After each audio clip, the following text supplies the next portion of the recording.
Morning student, once again welcome to the class. तर बघा, today आपल्याला ग्रामर स्टार्ट करायचं आहे. तर ग्रामरमध्ये आपल्याला टाइप्स ऑफ ॲडवर्ब्स. आता ॲडवर्ब्स मीन्स काय होते की क्रियाविशेषण.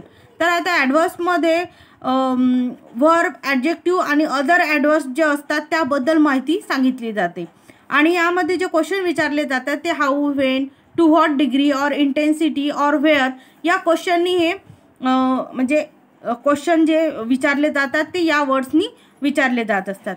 तर आता आपल्याला टाइप्स ऑफ ॲडवर्ब्स. आता ॲडवर्ब्सचे प्रकार कोणते आहे, टाइप्स कोणते आहे, तर बघा इथे खाली दिलेले आहे ॲडवर्ब्स. टाइप्स ऑफ ॲडवर्ब्स मीन्स त्याचे प्रकार. आता फर्स्ट दिलं आहे ॲडवर्ब्स ऑफ मॅनर. तर याच्यामध्ये काय आहे, ॲडवर्ब्स ऑफ मॅनर मध्ये काय केले, डिस्क्रिप्शन केलं जातं. तर बघा, ॲडवर्ब्स ऑफ मॅनर्स मीन्स रीतिवाचक क्रियाविशेषण आणि त्याचं एक्झाम्पल आहे लेझिली, स्लोली, ऑनेस्टी, ब्रेवली. यामध्ये कसा आणि कशा प्रकारे असे जेव्हा प्रश्न विचारले जातात तेव्हा मिळणारी जी उत्तरे असतात ती अशा प्रकारची असतात. म्हणजे अशा प्रकारे हे कसा आणि कशा प्रकारे. तर इथे हाऊनी क्वेश्चन विचारला जातो. कशानी? हाऊनी क्वेश्चन विचारला जातो ॲडवर्ब्स ऑफ मॅनरमध्ये. त्याचं बघा एक्झाम्पल दिलं आहे, दे लाफ लाऊडली. सेकंड आहे adverbs of time. Adverbs of time means कालवाचक क्रियाविशेषण. आणि यामध्ये बघा now, then, today, soon, tomorrow ही जी वर्ड्स येत असतात ती कालवाचक क्रियाविशेषण आहे. आणि यामध्ये व्हेन, यामध्ये कशाने क्वेश्चन विचारला जातो, तर यामध्ये व्हेन. तर बघा, केव्हा या प्रश्नांची उत्तरे असतात. केव्हा मीन्स व्हेन मीन्स केव्हा. तर अशा व्हेननी क्वेश्चन विचारले जातात आणि त्यामुळे आपल्याला जी उत्तरे मिळत असतात ती अशा प्रकारे मिळत असतात. Example, I am going home now. Okay. Third आहे ॲडवर्ब्स ऑफ प्लेस. आता ॲडवर्ब्स ऑफ प्लेस मीन्स स्थळवाचक क्रियाविशेषण. तर येथे बघा here, there, up, down, near, in, out ही जी वर्ड्स येत असतात ती स्थळवाचक क्रियाविशेषणांची वर्ड्स असतात. आणि यामध्ये व्हेअर, यामध्ये कशाने क्वेश्चन विचारला जातो, व्हेअरनी क्वेश्चन विचारला जातो. त्यामुळे मिळणारा जो आपल्याला आन्सर आहे ते अशामध्ये मिळते. त्याचं एक्झाम्पल बघा, they lived there happily. Okay. 4 number आहे adverbs of degree. Adverbs of degree means परिमाणवाचक क्रियाविशेषण. यामध्ये very good, too, important, quite, clearly, completely, wrong इत्यादी. यामध्ये हाऊ मीन्स किती, हाऊनी क्वेश्चन विचारला जातो. यामध्ये कशाने क्वेश्चन विचारला जातो, हाऊनी क्वेश्चन विचारला जातो. आणि त्यामध्ये व्हेरी, व्हेरी हा जो वर्ड्स आहे या वर्ड्सवरून आपल्याला खूप म्हणजे खूप, थोडा, अगदी हे जे शब्द येत असतात ते परिमाणवाचक क्रियाविशेषण असतात. म्हणजे ॲडवर्ब्स ऑफ डिग्री असं परिमाणवाचक क्रियाविशेषण हे असतात. त्याचं आन्सर एक्झाम्पल बघा, the future is very bright. तर आपल्याला एवढं लक्षात ठेवायचं आहे की ॲडवर्ब्स ऑफ मॅनर, ॲडवर्ब्स ऑफ मॅनरमध्ये हाऊनी क्वेश्चन विचारला जातो. ॲडवर्ब्स ऑफ टाईममध्ये व्हेननी क्वेश्चन विचारला जातो. आणि ॲडवर्ब्स ऑफ प्लेसमध्ये व्हेअरनी क्वेश्चन विचारला जातो.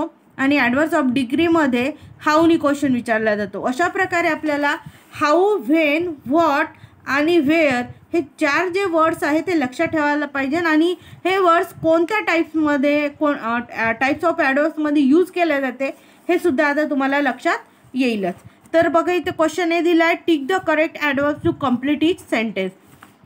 म्हणजे जे करेक्ट ॲडवर्ब्स आहे ते आपल्याला टिक करायचं आहे.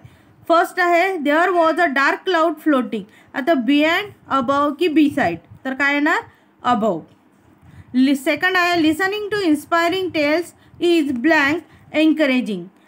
तर स्लोली, इंटरेस्टिंगली आणि एक्स्ट्रीमली. तर कोणते येणार याच्यामध्ये, एक्स्ट्रीमली. थर्ड आहे my dog bark blank when he spotted a rabbit. Loudly, extremely आणि सून यापैकी व्हेननी क्वेश्चन विचारला आहे म्हणून लाऊडली. 4 आहे I pick blank hoping to find a gift in the bag. तर यामध्ये इनसाइड, अप आणि ऑलवेज. तर इथे कुठे, व्हेअरनी क्वेश्चन विचारला आहे तर मग कुठे आहे, तर इनसाइडमध्ये. Pick, hoping to find a gift in a bag. त्यांनी बॅगच्या आतमध्ये बघितलं की त्याला काय मिळालं, बॅगच्या आतमध्ये एक गिफ्ट मिळालं. 5 नंबर आहे we arrived blank so we had to stand. तर आता आम्ही जेव्हा स्टँडवर पोचलो, अराइव्ह मीन्स आगमन झालं, तर अर्ली, लेट की लेटली, काय ना लेट. तर अशा प्रकारे हे लक्षात ठेवायचं की आपल्याला कशाने क्वेश्चन विचारला. जसं आता बघा फर्स्टमध्ये विचारलं होतं की there was a dark cloud floating. जे डार्क म्हणजे ढगाळलेलं खूप काळोख असं ढग दाटलेलं आहे, तर ते कुठे, तर above. Listening to inspiring tale is extremely, म्हणजे जी आपण कथा गोष्ट ऐकलेली आहे आणि ती ऐकल्यानंतर आपल्याला त्यामधून एन्करेज केलेलं आहे त्यांनी, तर कोणती होती ती, तर एक्स्ट्रीमली. तर अशा प्रकारे हा जो क्वेश्चन नंबर ए आहे तो तुम्हाला HW 1 टाइम करायचा आहे.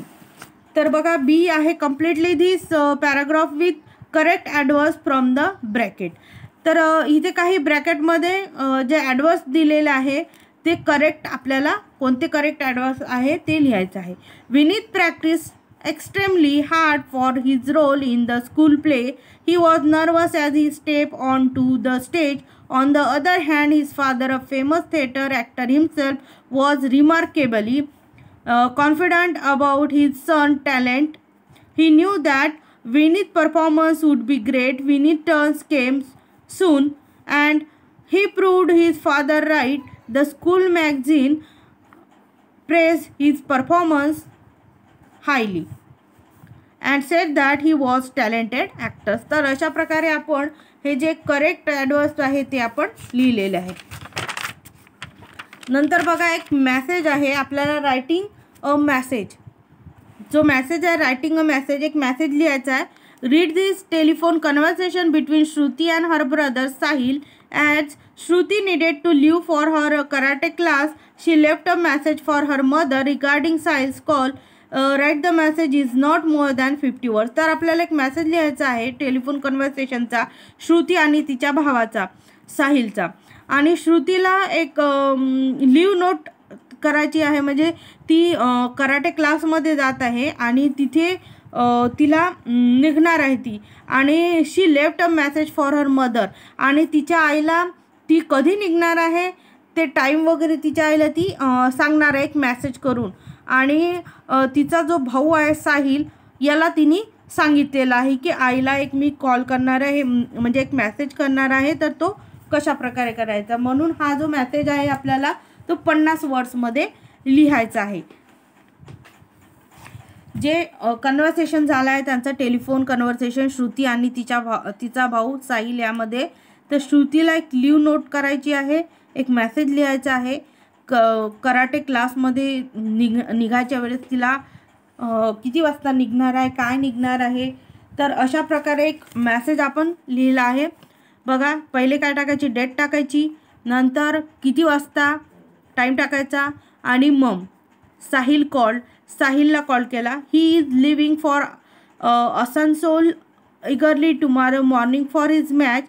He wants you to pack his bag for him, and since he will be returning home late from practice, I am leaving for my karate class. Shall be back at the usual time.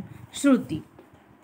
तर तिने आईला हे केलं आणि साहिलला call केला तिने की ती उद्या तिची काय आहे, मॅच आहे, सकाळी उद्या तिची मॅच आहे. आणि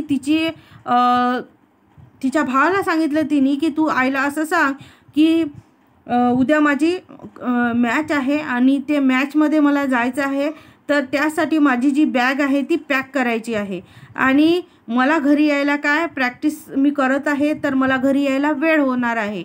त्यामुळे माझी जी कराटे क्लास आहे ते मी सोडल्यानंतर काय करणार आहे, मला जेव्हा मिळेल वेळ त्यावेळेस मी घरी पोचणार आहे. तर अशा प्रकारे एक रायटिंग मेसेज आपण लिहिलेला आहे, जो साहिलला त्या श्रुतीने कॉल करून सांगितलेला आहे की आईला असा मेसेज द्यायचा आहे. तर अशा प्रकारे त्यांनी एक मेसेज असा लिहिलेला आहे. आणि नेक्स्ट डेला आपण टेस्ट घेणार आहोत, उद्या आपण टेस्ट घेणार आहोत. सो या लेसनवर आणि अनब्रेकेबल मेरी कॉम या लेसनवर आपण एक टेस्ट घेणार आहोत. Okay, so good day and goodbye student, and do your work properly and carefully.